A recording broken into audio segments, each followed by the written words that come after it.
नमस्कार मित्रों, मैं यदुनंदन गोस्वामी केपी नाड़ी कस्पल इंटरलिंक एस्ट्रोलॉजर जयपुर आपका हार्दिक स्वागत करता हूँ। आज का विषय है कि केतु खराब होने के क्या लक्षण हैं, क्या केतु को ठीक किया जा सकता है, इस पर आज हम चर्चा करते हैं। केतु का जन्म राहु की तरह ही समुद्र मंथन के समय हुआ था। समुद्र मंथन के समय जब सर्वभानु नामक राक्षस देवताओं की पंक्ति में बैठकर अमृतपान की प्रतीक्षा करने लगा और अमृतपान कर लिया, उसी वक्त सूर्य और चंद्रमा ने इसकी शिकायत की और भगवान विष्णु ने सर्वभानु राक्षस का सिर अलग कर दिया और धड़ अलग कर दिया। सिर राहु कहलाया और धड़ केतु कहलाया।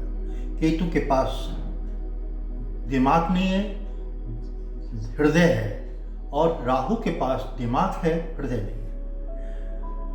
राहु केतु सूर्य चंद्रमा के जो परिक्रमा का भ्रमण का जो मार्ग है उसको जो काटते हैं, एक तरफ राहु काटता है और एक तरफ केतु काटता है। राहु भोगवादी ग्रह है तो केतु मोक्षवादी ग्रह है।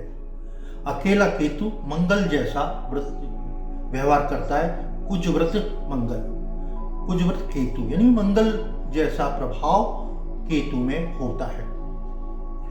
यह आध्यात्म का ग्रह है, गूढ़ ज्ञान का ग्रह है, तंत्र मंत्र का ज्ञान है, आकस्मिक परिणाम देने वाला यह ग्रह प्लानेट है। और इस प्लानेट से हम इंसान के पूर्व जन्म में जो कर्म बाकी रह गए थे तो वह कर्म इस जन्म में आके करता है। जैसे पंचम भाव में अगर बैठा है तो पूर्व जन्म में प्रेम संबंध में पूरा नहीं कर पाया था तो इस जन्म में आके प्रेम संबंधों को पूरा करेगा।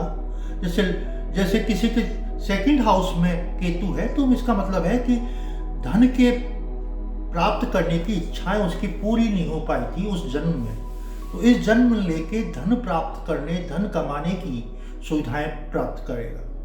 तो केतु अगर खराब है तो व्यक्ति उदास रहता है, मन मलिन रहता है और आलसी रहता है। जातक कभी बहुत दिनों तक नहाता नहीं है और नहाने में बड़ा संकोच करता है। ऐसे लोग बाग, ऐसे जातक सोते बहुत हैं, देर तक सोते हैं और सुबह देर तक उठते हैं। ऐसी प्रवृत्तियों वाले जातक, ऐसे लोग गलती अधिक करते हैं, गलती करते हैं और गलती स्वीकार नहीं करते और गलती को छुपाने की बहुत कोशिश करते हैं और पकड़े जाने पर भी गलती को स्वीकार नहीं करते। ये खराब केतु के ये तरीका है। अब हम देखते हैं कई बार केतु प्रधान व्यक्ति मोक्ष का कारक है। विशेष रूप से इस जीवन में ही केतु प्रधान व्यक्ति को अर्थ से पूरा विश्वास उठ जाता है और मोक्षवादी हो जाता है। जातक को धर्म के प्रति ज्यादा होता है।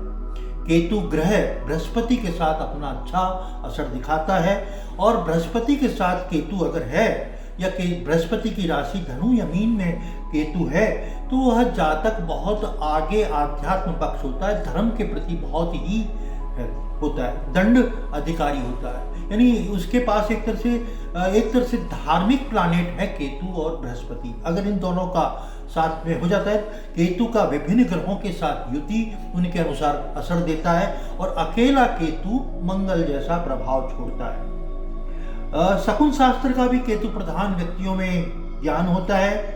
केतु मोक्ष का कारक ग्रह होने के साथ नेचुरल टैलेंट का प्लानेट है।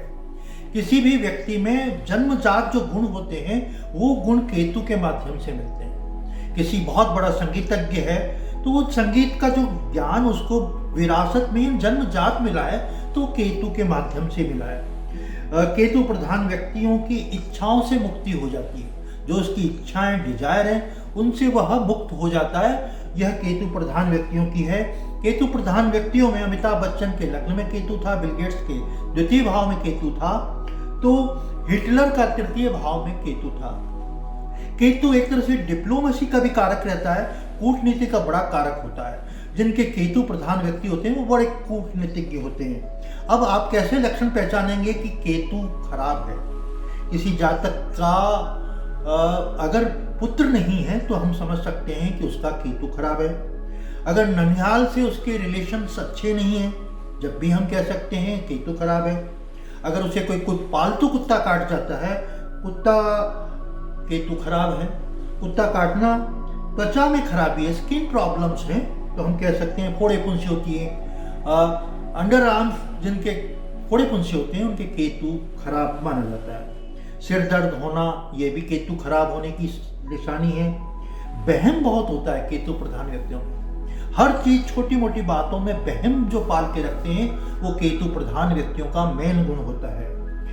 नशा करना केतु प्रधान व्यक्तियों का, जुआ खेलना, और जहां भी कार्य करते हैं वहां छुपे शत्रु बहुत होते हैं। ऐसे लोग जो साइलेंट, जो शत्रु होते हैं, एनिमी होते हैं, वो जो काफी छुपे हुए होते हैं। जहाँ पे भी काम करते हैं, उनके बैक बाइटिंग करते हैं, उनके पीछे शत्रुता भाव ज्यादा होता है, तो समझ लीजिए केतु खराब है। जातक की दाढ़ी अव्यवस्थित होती है, बाल अव्यवस्थित होते हैं, रहन सहन का कपड़े अव्यवस्थित होते हैं, रहने का तरीका अजीब होता है, मतलब इसका केतु खराब है।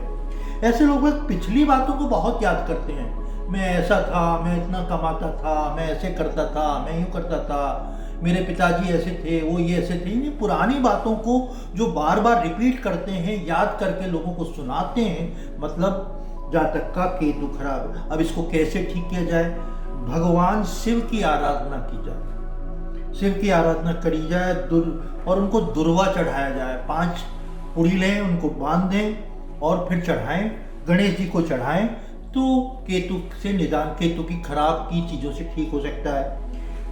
केतु ठीक करने के लिए हमें गुरु के उपाय करने पड़ेंगे। गुरु के उपाय के मतलब विष्णु सहस्त्र नाम का पाठ करना, हमें गुरु से संबंध, जैसे चने की दाल का दान करना, केसर दान करना, रेशमी वस्त्र दान करना, धार्मिक किताबों का दान करना, जुपिटर से रिलेटेड सारी चीज़ों का दान करने से हमें। अब हम केतु ठीक करने के उपाय के बारे में चर्चा करते हैं। केतु कैसे ठीक किया जाए? गणेश भगवान की आराधना की जाए और उन्हें दुर्वा चढ़ाया जाए।